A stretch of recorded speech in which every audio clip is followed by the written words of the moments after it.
Ladies and gentlemen, good day and thank you for standing by. Welcome to Linde's third quarter 2023 earnings teleconference and webcast. At this time, all participants are in a listen-only mode. Please be advised that today's conference is being recorded, and after the speaker's presentation, there will be a question-and-answer session. I would now like to hand the conference over to Mr. Juan Pelaez, Head of Investor Relations. Please go ahead, sir.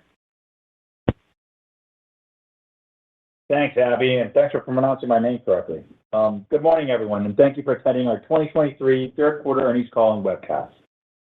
I am Juan Pelaez, Head of Investor Relations, and I'm joined this morning by Sanjiv Lamba, Chief Executive Officer, and Matt White, Chief Financial Officer.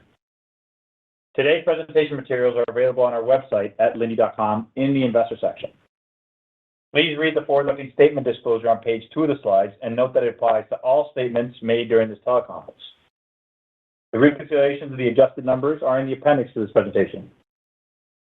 Sanjiv will provide some opening remarks, and then Matt will give an update on Linde's third quarter financial performance and outlook, after which we will wrap up with Q&A. Let me now turn the call over to Sanjiv. Thanks, Juan, and a very good morning, everyone. Linde employees delivered another solid quarter despite the economic headwinds. Earnings per share grew 17%. Return on capital closed at 25.6%. Operating cash flow was $2.5 billion, and operating margins expanded 550 basis points, finishing at 28.3%. And we delivered these results while continuing to responsibly deploy capital for high-quality growth opportunities and consistent shareholder returns. This is what our owners expect. It's not new and not a surprise. Time and again, through recessions and global economic shocks, Linde has consistently delivered industry-leading results through a relentless productivity culture while increasing network density. And I see no reason why that won't continue going forward.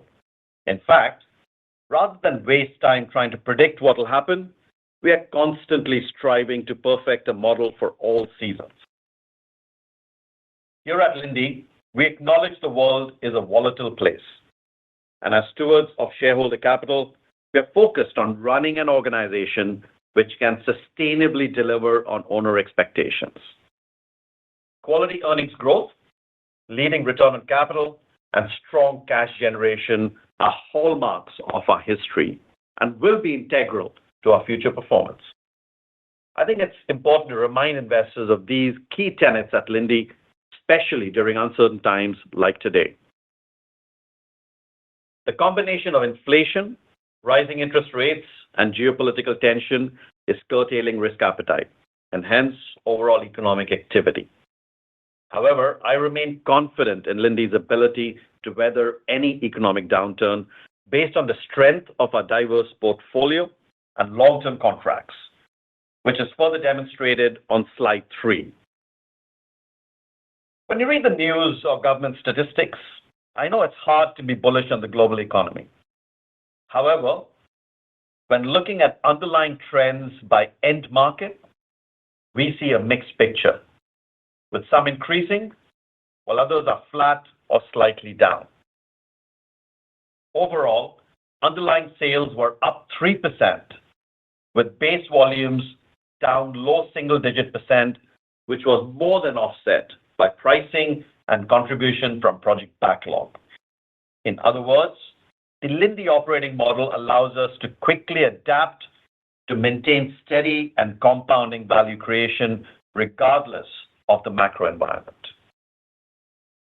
The resilient consumer-related end markets, which represent about one-third of sales, saw solid growth in food and healthcare, but a mid-single-digit % decrease in electronics. Now, on-site electronic volumes remain stable, with reductions in merchant and packaged gases, primarily from rare gas sales in Asia. Based on customer feedback, I believe we'll begin seeing signs of recovery in the first half of 2024 due to growing AI demand and inventory levels stabilizing. Industrial-related markets make up the remaining two-thirds of sales. And similar to the other sectors, we're seeing mixed trends here. Manufacturing and chemicals and energy are both up, primarily led by the United States. We continue to see U.S. packaged gas volumes stable at a high watermark, including metfab, as well as a recovery in Gulf Coast hydrogen pipeline volumes, which have carried into the fourth quarter as well. Conversely, metals end market volumes are down slightly from weaker economic conditions. Overall, higher prices and growth from contractual project backlog more than offset weaker base volumes. This is because our long-term customer contracts stabilize results through inflation adjustment and fixed payment clauses. Said differently, we have the right business model and operating rhythm to weather any storm. Looking ahead into the fourth quarter, the U.S. economy continues to navigate at high levels, with pretty much every end market expected to grow year-on-year and remain stable sequentially. China volumes are expected to remain flattish, even as manufacturing, chemicals, and energy end markets may show a mild recovery, while steel and electronic volumes continue to remain flat. Regarding Europe, we have not yet seen an inflection point, so the expectation is that volumes will hold around the third quarter levels, ex some normal seasonal impact. Despite the softer macro environment and higher interest rates, proposal activity continues to be robust, and our backlog has increased by $300 million to $8.1 billion, of which $4.5 billion are sale of gas projects. In addition, our clean energy projects continue to progress well as our customers remain committed to decarbonizing their assets. Finally, our priorities remain intact.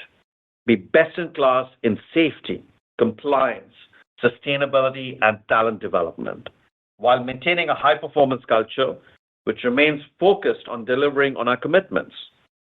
So although the global economy seems tepid, I can only tell you that Linde will continue to deliver on its commitments. I will now turn the call over to Matt to walk you through the financial results. Thanks, Sanjiv. Slide 4 provides a summary of third quarter results. Sales of $8.2 billion decreased 7% from last year and 1% sequentially, although these numbers are not indicative of underlying trends. Cost pass-through, which represents the contractual billing of energy cost variances to customers, decreased 6% from last year, but had no effect on profit. In addition, the engineering business decreased 4% from prior year and 1% sequentially due to timing of project billings. When excluding these items, along with impacts from FX and net divestitures, underlying sales increased 3% over last year and 1% over the second quarter. Price increased 5% over prior year and 1% sequentially as the business units continue to contractually recover higher levels of inflation. In fact, globally weighted CPI for our countries of operation also increased 5% in the third quarter, further validating this correlation. Volumes were flat sequentially and decreased 2% year over year, primarily driven by the electronics and metals and mining end markets. Overall, year-to-date volume trends have tracked closely with globally weighted industrial production. We regularly monitor tank and cylinder returns to validate this correlation and have not identified any material differences. In other words, the volume decline is driven by existing contractual customers requiring less gas refills, since their production decreased proportionally with industrial activity in their local economy. I fully expect volumes to recover in line with each local economy. Operating profit of $2.3 billion increased 15% over prior year and 1% sequentially. Operating margin expanded 550 basis points to 28.3% as price actions, cost productivity, and fixed payment contracts enabled greater leverage from the 3% underlying sales growth. Excluding cost pass-through, operating margins expanded 400 basis points across all business segments, led by EMEA at 600 basis points. Note that Americas experienced elevated power costs in the third quarter, which had a negative impact to merchant and packaged margins. However, this will be recovered over the next 1 to 2 quarters. EPS of $3.63 increased 17% as we continue to deliver on the stated goal of double-digit % EPS growth. CapEx of $950 million increased 24% from last year, primarily due to project CapEx spending in support of the $4.5 billion sale of gas backlog. As a reminder, the Linde definition of project backlog is unique and the most stringent in the industry. Inclusion requires assured growth, a customer contract with fixed fees, and explicit termination provisions to ensure investment returns. Furthermore, the $600 million of base CapEx includes $320 million of additional growth investments to increase network density. During uncertain times like today, shareholders want to sleep well at night, knowing their investment is safe in management's hands, which is further supported on slide 5. Proper capital management and quality cash generation have always been at the core of our operating rhythm. We've been following the same capital allocation policy for decades. It starts with generating true operating cash flow because, contrary to what some might think, working capital does matter. You can see the stable trends with the most recent quarter coming in at $2.5 billion. Recall that we had some cash tax timing impact in the first half of the year, which we've now lapped. Therefore, I expect the operating cash flow to EBITDA ratio to remain in the low to mid 80% range. While our mandate is to maintain an A credit rating and grow the dividend, the priority for our capital is to invest into the business. This follows our time-tested investment criteria, which has enabled Linde to consistently achieve industry-leading ROC year after year. After investing into the business, surplus cash is used for share repurchases. Having a strong balance sheet, stable cash generation, and an active stock repurchase program enables value-creating opportunities during turbulent markets. In fact, our best stock repurchases happen when equity markets overreact. This is why we recently announced a new $15 billion stock repurchase program, allowing us to optimize our excess free cash flow and robust balance sheet. We'll continue to take advantage of stock market dislocations and return capital to our owners in a tax-efficient manner. I'll wrap up with guidance on slide 6. For the full year, we're raising guidance to a range of $14 to $14.10, representing a 14% to 15% growth rate. Consistent with prior quarters, the upper end assumes no sequential economic improvement. The updated full-year guidance implies a fourth quarter range of $3.38 to $3.48. Excluding FX, the midpoint is down 4% sequentially due to engineering project timing and base volumes, including seasonality. although we are taking actions to improve this range. As Sanjiv mentioned, global volatility appears to be the norm these days. So we must run our business in a manner which navigates the uncertainty while executing the strategy and delivering on commitments. And while no one can predict what will happen tomorrow, let alone next year, Linde owners can rest assured knowing their capital will be properly managed for sustained compound growth in any environment. I'll now turn the call over to Q&A. Thank you. If you would like to ask a question, please signal by pressing star 1 on your telephone keypad. If you press star 1 a second time, you will be removed from the queue. And we will pause for just a moment to compile our Q&A roster. And we will take our first question from Mike Leithead with Barclays. Your line is open. Great. Thank you. Good morning. Sanjiv, maybe to start, you talked about some macro cross currents impacting risk appetite, and I think there's probably been a bit of a pullback in the clean energy space, maybe a bit more economic rationality in some green ambitions. So can you speak to, beyond what's already in your backlog, if discussions at all are changing on potential new clean energy products, or maybe how is bidding activity today versus maybe earlier this year? Thanks, Mike. And you're right that there is a bit of a risk off in the market. I have to though say that our approach to clean energy projects, and at the risk of repeating myself from some previous conversations we've had on these calls, we've always maintained that technology and scale up resulting in projects that have a competitive position are the ones that are going to move forward. And I want to reiterate today that we are seeing many of those projects that we're currently developing on track for exactly those reasons. We work with tier 1 customers who have a commitment to decarbonizing, but are also looking at cost-competitive solutions to do that.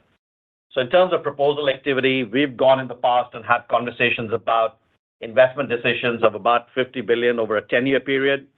I would say to you that I feel reasonably confident about those numbers. About 60% of that I see likely happening in the U.S. Again, a very strong market where developments continue to be fairly robust. In terms of more near term, in the past, Mike, I've said, decisions of about anywhere between $9 to $10 billion over the next few years. I feel pretty good about that number as well. The projects that we are currently working on and tracking all appear to be on that path. And most recently, you would have heard in Dow's earnings call a couple of days ago, Jim outlining the fact that their project in Alberta is moving to FID towards the end of the year. Again, that's just a validation of the outlook that I've given you. One last comment. You've heard me be skeptical around developments in green. And I've said in the past a number of times, there are a few factors that impact that. One, investment in renewable energy to make sure there is enough renewable energy available for electrolyzers to produce green hydrogen. That continues in this environment, that continues to be a challenge. Obviously, technology and scale up on green is also lacking today. I've said in the past, and I maintain, that's probably 5 to 7 years away, and I expect those developments to feed out, as we see that point of inflection, maybe a decade from now, when green energy projects really are available at scale, at a cost-competitive level, and meaningfully to be deployed in the energy transition. Great, thank you. And we will take our next question from Laurent Favre with BNP. Your line is open. Yes, good morning, all. I've got a question on China. Sanjiv, you talked about flattish volumes. I was wondering if this is a comment about the near term, or also if that's how you feel about the medium term, and are you adjusting resources and productivity at all? Lauren, that's a good question. So why don't I just kind of give you a feel for what I think is happening in China as we see it today, and then we'll talk a little bit about the medium term as well. So in the near term, one of the good things in China, which is on a slow road to recovery, I'd say to you, is that we supply tier 1 customers that are the most competitive in their field and have been quite stable through this downturn. Now, let me give you a bit more color on some of the end markets that we're seeing over there. I'll start with chemicals to begin with. Sequentially, we saw a bit of softness, but year-on-year chemical production was actually pretty much flat. For Q4, which is more near term, we're expecting potentially a mild recovery as a result of a bit more cautious view on domestic consumption and weak external environment. And I see that play out, I expect into the first half of next year as well. Now, steel volumes have been sequentially stable, but as you know, and we've mentioned this a few times now, have been lower year-on-year. Steel output is not expected to improve in Q4. Obviously, they have their own environmental production curtailments that happen in winter. I expect that to play through and most likely into the first half of next year as well. Both steel and chemicals are impacted by the crisis, I would call it, in the property sector. And unless that ship kind of turns around, you're unlikely to see a lot of tailwind for chemicals and steel. On manufacturing, the manufacturing PMI for China has been shrinking. It shrank a little bit again in September. It's at about 50.6 now. We see volume sequentially stable. Automotive is probably the one bright spark in that space where I'd say we're seeing positive movements year on year, largely driven by EV production. EV production obviously growing in excess of 20% at the moment. There's a bit of momentum around that. I expect that momentum to sustain into Q4 and beyond. On the other hand, machinery and metal fab, outputs remained weak in the third quarter. I expect those to remain weak in Q4 as well. Lastly, electronics. Volumes sequentially have been stable but are below last year. As you know, we've said before, on-site electronic volumes are stable. We really see the volatility around merchant and package, potentially around rare gases primarily. Overall, chip output in China did improve in the quarter. In Q3, it was up about 4.1%, and I expect it to kind of remain at that level as we go ahead into the last quarter. So that's kind of a near-term view, Lauren. If I take a view on the midterm, obviously a lot has to happen over the next 6 to 9 months for that recovery to come back in shape. I expect that to be around mid-2024, but more medium term, if you look at a 2 to 4 year horizon or a 2 to 5 year horizon, I do see moderated growth coming out of China, and we'd see that reflected in the IP numbers that we'll get. Are you adjusting at all the way you're running the business in terms of management structures and resourcing? Good question. Let me finish off that then. And absolutely, the answer to that is yes. We are treating China as a mature economy, one where we are focused on pricing, productivity, cost management. We've got that team reoriented and have done for more than 12 months now, Lauren. So in some ways, we don't comment on that because, for us, it's a given. I believe that our business needs to constantly look at what we do and align itself to market conditions. And that's what we started doing in China 12 to 14 months ago, and that is now fully in execution today. We manage that business as I would expect any other mature business to be handled, with focus on pricing, productivity, cost management every day, while we continue to look at good opportunities for growth, and we continue to want to invest there should that high-quality growth come through, which meets our investment criteria. Thank you. And we'll take our next question from Stephen Richardson with Evercore ISI. Your line is open. Hi, good morning. Sanjeev, I was wondering if you could maybe talk about some of the recent project wins that your customers have disclosed, specifically the Australian project and maybe the Indian oil project. And these projects is particularly interesting relative to what you just mentioned in terms of tier one partners and some of the risks around green hydrogen specifically.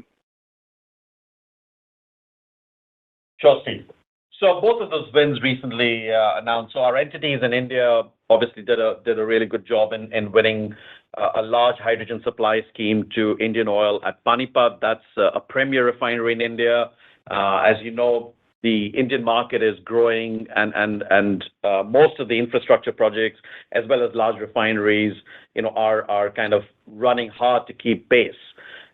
So good to see that full holistic package. We're providing the atmospheric gases as well as hydrogen to that refinery as they go into their expansion plans. And again, given our strong relationship with IOL or Indian Oil, we are seeing continued kind of momentum from the technology that we're providing to them and their appreciation of the package of technology and operating capabilities that we bring to bear. We also supply them at Paradeep already for a number of years now. As far as South Australia is concerned, it was an interesting project. We worked very closely with the government of South Australia. I have to give them some credit for kind of doing some path-breaking work over here. What they're trying to do is to build a hydrogen-fired peaking power plant, so essentially moving hydrogen into the power sector. And really, as a result of that, we are now doing a feed study for them. It is a paid feed study to provide 250 megawatts of electrolysis and a lot of hydrogen storage to support that peaking plant. Now, as you know, a peaking plant really is a bit more discretionary in the hydrogen that's provided. We're doing a feed study to assess what is required for a successful project to happen. We're working with a reputed power player in developing that project jointly. And once the feed is completed, we will work together with the partners to ensure that we can take that to a final investment decision. Thanks so much. And we will take our next question from Duffy Fisher with Goldman Sachs. Your line is open. Yeah, good morning, guys. Two quick questions. First, when you look forward to next year, how additive should new projects be to next year? And then the second is the $15 billion buyback is very large relative to history, and you already had two remaining. So what should we read into that as far as pace of buybacks and maybe cash flow generation? Just anything. Why such a large size? I guess. Duffy, I'll let Matt cover those. Sure. So first, as you know, Duffy, we'll give next year guidance next year when we give that. But I will say that, and we've said this in the past, when you kind of look at the backlog, we've always felt and stated that, a $3.5 to $4 billion backlog should be giving us close to 2% of EPS growth. We're now at $4.5 billion, so we're a little above that. So I see no reason why that would continue. And we always want to focus on EPS growth of the backlog because the revenue impact can vary based on whether it's tolling or pass-through, right, on the energy. Sometimes it'll pass through the energy, which makes higher revenue, as you know. Sometimes we take a tolling, and it'll be lower revenue. But the returns are consistent in how we look at it. The terms and conditions are consistent. And so from an EPS perspective, we'd fully expect the 2% or so on top with that backlog. As far as the buyback, we've also grown. We have to remember that. And how I think about the $15 buyback is the pace at what it should be consistent with how our use of the prior programs have been. So as you know, we've been $1 billion-ish per quarter already. We are growing. Our cash flow continues to be quite strong. And so while we did not give any explicit date on this, I would expect that the timing for us to go through this will be consistent with what we've seen in our prior program, for example, the $10 billion that we announced in the beginning of last year. But again, our priority will always be growth and investing in the business. It just has to meet our criteria. So we view that we have ample capital to not only pursue every project that meets our criteria, but obviously a significant amount of excess capital that we can deploy towards this program. Terrific. Thanks, guys. And we will take our next question from Jeff Zekauskas with J.P. Morgan. Your line is open. Thanks very much. When you look at your cost of goods sold line, you went from 52.85 to 43.14.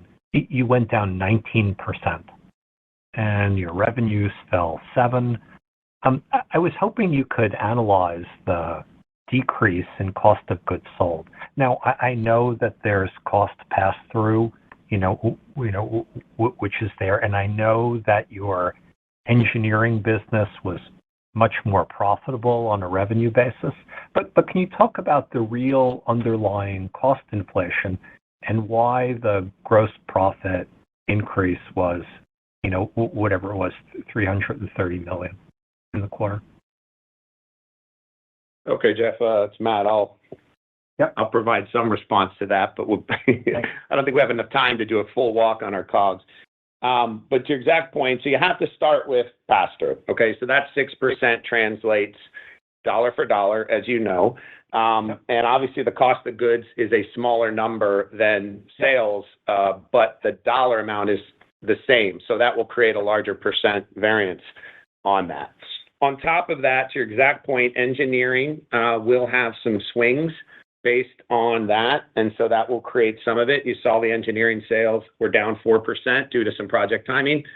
Another factor you have to remember is GIST. So we divested GIST, as you know, and this is the last quarter on lapping that, but GIST was a high variable cost kind of low margin business that would also result in a disproportionate amount of COGS. Those all aside, there has been a tremendous amount of effort on our productivity. You know, when energy escalates like it did, while we pass through the energy itself, we pass it through at a very fixed sort of contractual consumption factor ratio. So if we are inefficient, we have to pay for that. But if we are efficient, we're able to pocket that. And so in a lot of cases, we've had the ability to make more investments on efficiency. This also, just so much happens, our Scope 1 and Scope 2 emission reductions, which we've also been focusing on. And so a combination between the work we've done on distribution, the work we've done on power management, natural gas management, has given us an opportunity with this inflation to be more efficient on our variable costs. And so that is another component that is also helping on this. So there is nothing in there that I view as any anomaly or not on a sustainable basis. Obviously, the pass-through will be what the pass-through will be, but that has no impact to profit. But we're going to continue pursuing these variable cost efforts on efficiency, especially in a world where there's more inflation, because the payback opportunity is greater. Great. Thank you so much. And we will take our next question from David Begleiter with Deutsche Bank. Your line is open. Thank you. Good morning. Sanjiv and Matt, can you discuss pricing sequentially? Where are you still getting it? I recognize that on a price mix basis, pricing was flat sequentially in the Americas and APAC, but where are you still getting pricing? And we'll leave it at that. Thank you. Thanks, David. So let's just talk about pricing. I'll start over the Americas because you heard in the introductory remarks that we made that in the Americas we did see a spike in power costs, which we expect to see recovered over the next couple of quarters. That's a typical lag that we've talked about in the past, and we'll see that come through. So that just to make sure that that's put aside. Now, as you look at pricing across the board, again, we reminded, very often we reminded you and our investors broadly that when you think about pricing for us, you should be thinking about its correlation to globally weighted CPI on a long-term basis. And I'm taking the long-term view over here because that is what plays into the sequential movement as well. This quarter, our globally weighted CPI ended up at about 5%, and you can see our pricing year on year ended up at about 5% as well. So again, that's kind of a reflection of that long-term trend, and that's what's playing out. And sequentially, we expect to continue to see that movement wherever we see increased cost levels. We are more than out there to ensure that recovery is taking place. In the Americas, as I said, sequentially, you'll see that happen over the next couple of quarters as well. Okay, Matt, anything to add? Yeah, I would just add, David, thanks, Sanjiv. We're a bit of a victim of what I'd call rounding and footing in the Americas as well. So when you actually calculate the sequential sales change, it comes to like 2.49%. So it rounded down to 2. But volume, price, and pass-through all rounded to about 1% sequential improvement. But to force it to 2, one of them had to go down. So we actually are getting a healthy sequential price in Americas. I think it came to like 0.7%.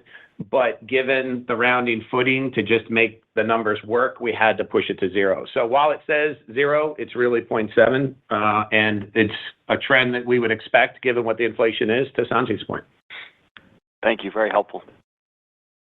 And we will take our next question from Peter Clark with Societe Generale. Your line is open. Yes, good morning, everyone. Sorry, I can't restrain myself. I have two. But the first one was on the DOE and the announcement of the hydrogen hubs, which you're not involved in, I don't think, anyway. I know a lot of it's focused on mobility, but there is some industrial probably in there, and they are targeting quite a slug of US hydrogen production by 2030. I think it's 30%. So just wondering your views on that. I presume there's something about ensuring returns from this. And then the second question, EMEA margins now ahead of America, over 30%. I think they're up 1,200 basis points from 2018, so really delivering on the old Linde AG platform. Structurally, I think they should be the highest margin region anyway, given the mix, but just where you see the momentum from here, because obviously you've seen this enormous jump. I know you're confident of moving it forward, but just your views on that. Thank you. Thanks, Peter. Let's start off with the DOE hubs that were announced, and we are actually involved in them, and we've been awarded as one of the participants of the Arches Hub, which is in California, where we have a market that we believe on mobility will be meaningful, and therefore we are participating in that. We did participate in a few others, but remember, for us, Peter, the core of how we think about our business and also the development of that business going forward is all built around network density. And that's the acid test that we apply to the development around the hydrogen hubs as well.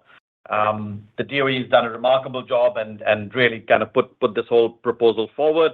But of course, there's still a long way to go to get to that funding and ensuring that you have a reasonably complex structure with multiple stakeholders involved in putting and positioning, one of those projects. So, we'll be watching out for those developments. But where we thought there was most impact for us in our business in California, we are participating in our part of the hub that's been selected. So, just that much on hubs. Let's talk about EMEA. And you're right. I mean, EMEA margins at above 30% is a major milestone. I do recall, Peter, in the past, your comments around EMEA being the most profitable region, or at least it should be. We are demonstrating now that it can be. You'll recall, if you go back to 2018, Peter, that the EMEA margins were 19.2% in the baseline. So they've come almost 1,100 basis points up from that. And it's been consistent. It's not been choppy. It's been a consistent, and it's a hard process, as you know, and we talk about this all the time. The grind of making sure you do pricing and productivity every day while you watch out for all growth opportunities that come by. I think that's the model that's been applied. And really, at the heart of this is making sure we're extracting full value from the high network density that we enjoy in the EMEA businesses where we are. So I feel pretty good about that. Now, looking ahead, I'd expect Linde overall to continue down the path of giving you between 20 to 50 basis points of margin expansion every year. That's a task we hold ourselves to. And I think EMEA, just because it gets to that 30% doesn't mean we'll be waived that. I think they will work all the actions necessary to ensure that they actually deliver as part of that 30 to 50 basis points improvement that we look for every year. Thanks for the color. Thank you. And we will take our next question from Jeff Hare with UBS. Your line is open. Good afternoon. Sorry, good morning, I should say. Thank you for the presentation. Matt, I had a quick question for you. I think at the end of your prepared remarks, you mentioned that you were taking actions to potentially lift the top end of the EPS guidance range for this year. I just wonder if you'd like to give some details on what those actions are, if I understood it right.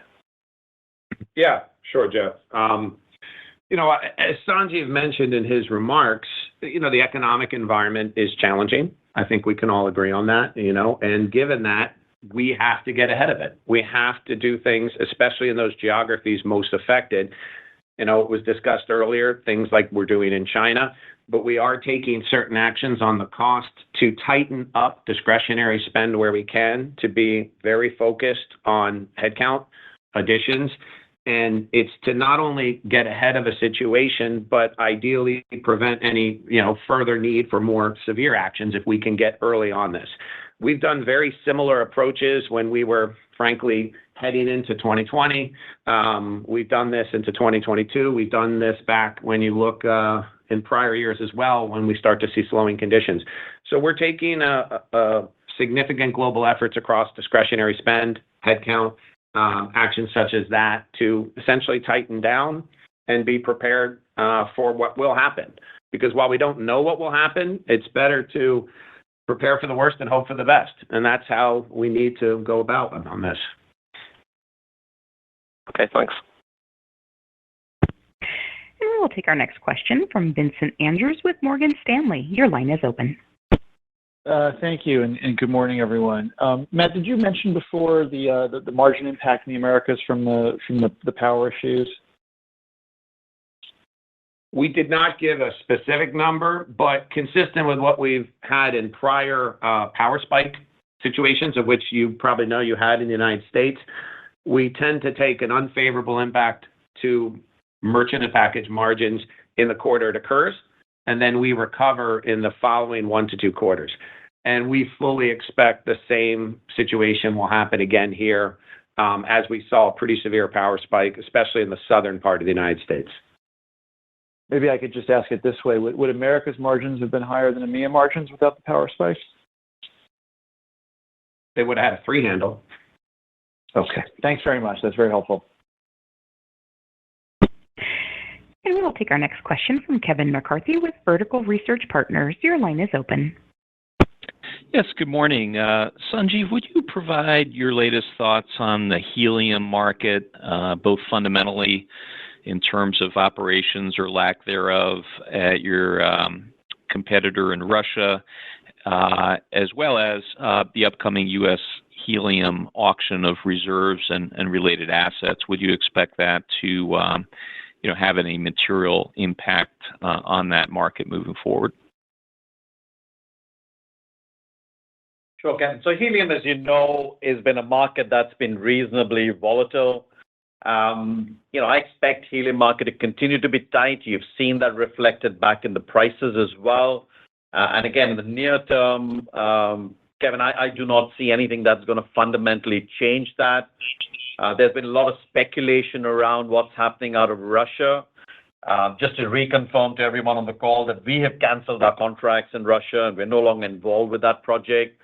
I expect there are technical challenges that project will continue to go through, and reliability of any supply chains coming out of Russia will always be suspect, particularly given the increasing sanctions, including around movement of product out of Russia in terms of helium as well.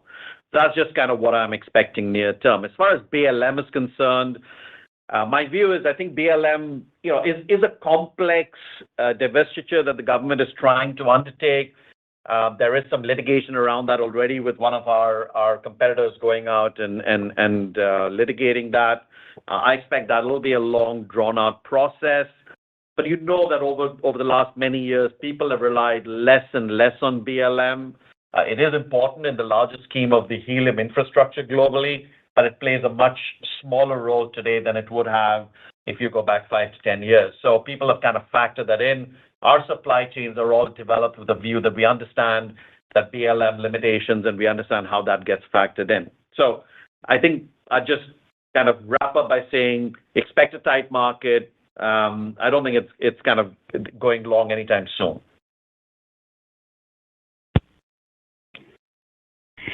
And we will take our next question from Patrick Cunningham with Citi. Your line is open.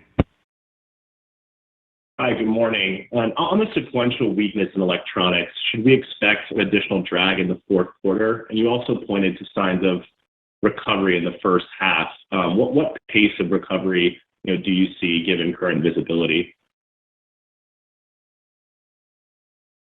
So my expectation is that on electronics, you should think about that, Patrick, in kind of 2 separate pieces. The on-site electronic volumes, as I mentioned earlier on, remain stable, and I expect that stability to continue sequentially through into this quarter and beyond. It's the volatility is largely coming around the inventory that is held around electronic special gases, which includes some high-value rare gases. And I think that's where most of that volatility has been.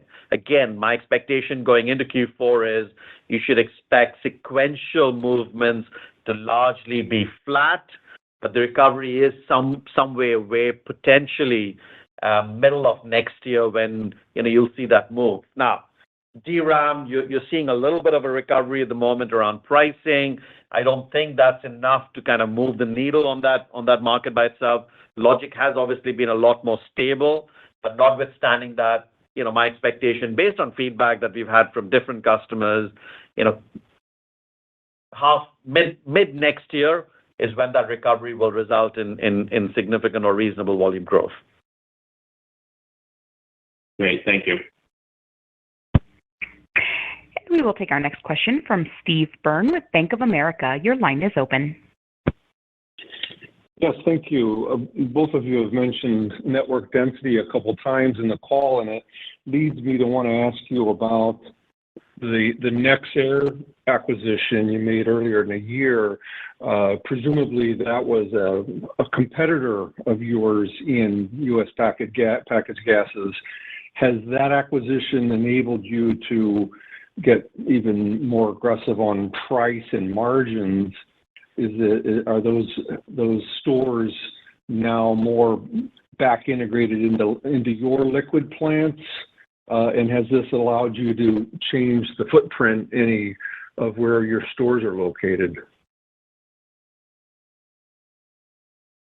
Steve, let me just, you'd mentioned network density, and sometimes, we live and breathe it over here, so we take it for granted everyone's on the same page as far as that definition is concerned.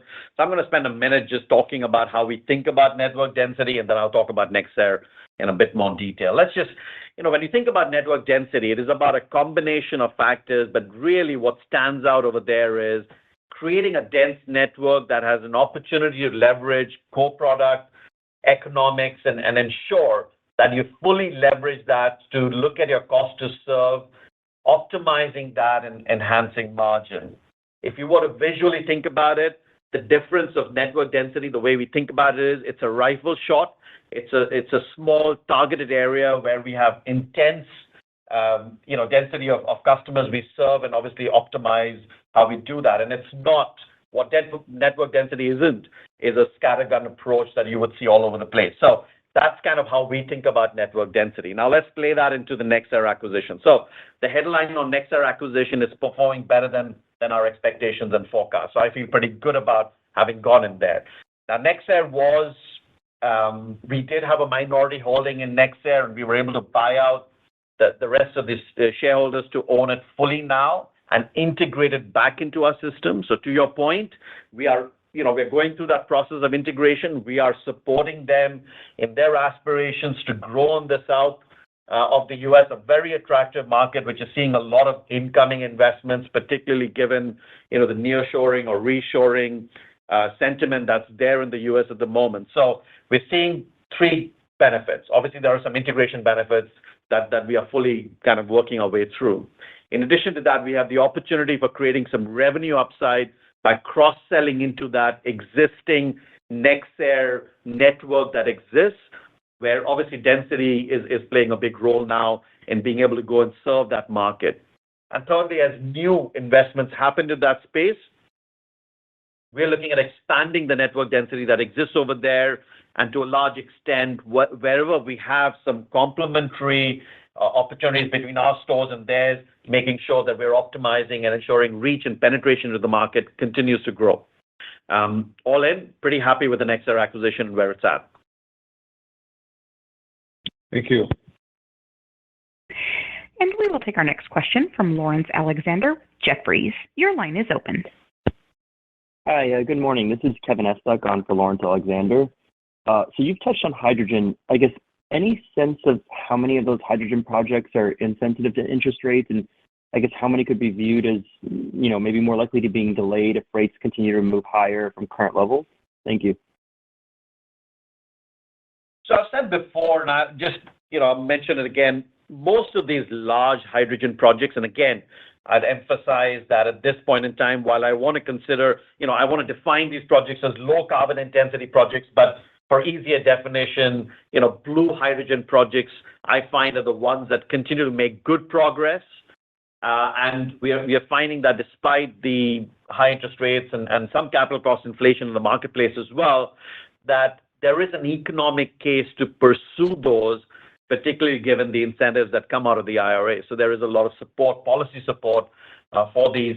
At this point in time, we're not seeing any of the larger projects that we are currently developing for or with our customers and partners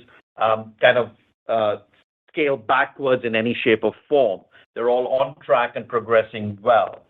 The challenge, I think, for hydrogen development tends to be around the green projects, where all of these factors that you mentioned are obviously taking a toll, given that the technology isn't quite at scale and there isn't fundamental competitiveness in the product that comes out of those projects.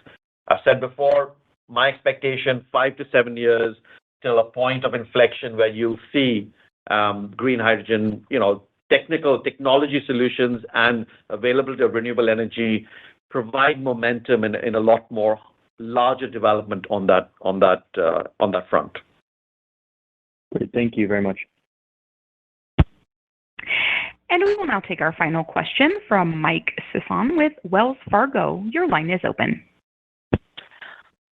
Hey, good morning, guys. Just curious, and if you'd have told me you'd have negative volume growth in a given year, it seems like it's tough to grow EPS, but you're growing now mid-teens. Can you maybe run through the growth algorithm, make sure I understand, how you're doing that? And, if the environment stays the same in 24, 25, is this sort of a new range of EPS growth you guys can do, given, there's not a lot of demand and volumes? So, Mike, you know that we've gone out and made a commitment of 10+% EPS growth. We referenced that earlier in our introductory remarks as well, and that's what you should expect us to be doing as we move forward. The growth algorithm is fairly straightforward, and I'll kind of walk you through that very quickly. No rocket science here, as you'd expect. There are three key levers that we pull in ensuring that EPS growth is delivered, and why we feel confident making that commitment of 10+%. And obviously, we've beaten that over the track record of the last 4 to 5 years. Let's start off with the backlog. Our expectation is as our backlog grows, and you've seen it grow in terms of the larger projects that we're doing, our backlog has been growing annually.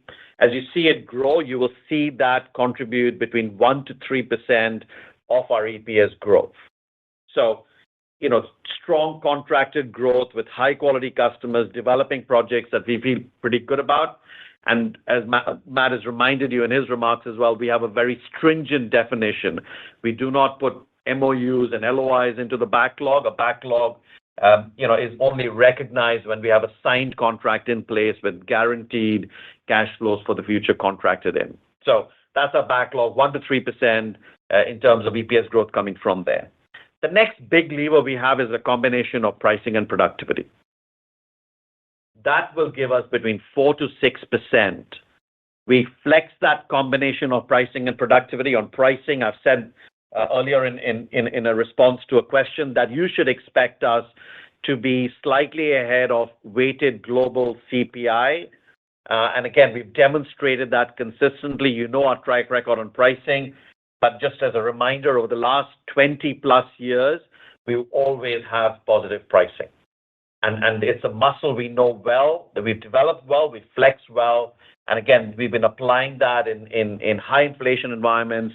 Obviously, we've also said previously, inflation's, we are an inflation play. We're happy when there is a bit of inflation. It gives us the opportunity to go and have that pricing conversation a little bit quicker and easier. And we've, you've seen that track record play out over the last many years. So you will expect us to continue down that path. On productivity, deeply ingrained in the DNA of the organization. Every year, we run thousands of projects. We track them. We replicate them. Year to date, we have more than 11,000 to 12,000 projects in play already this year. And we ensure that those projects get done, the results get validated, and that's what drives the COGS reduction that Matt referenced in a question earlier on as well. A consistent and relentless action to make sure productivity delivers to the bottom line. So put those two together, 4 to 6% of EPS growth will come out of that. There is another lever that we are not relying on at the moment in the current economic climate, which is volume. I do want to remind you that, in our earnings, in our guidance for earnings, we've said that even at the top end, we're not expecting any help sequentially. Look, even at 0% volume today, we are even marginally negative at the midpoint of our guidance. We are being able to demonstrate that we have the resilience in the business to be able to deliver these EPS growth numbers that we're talking about.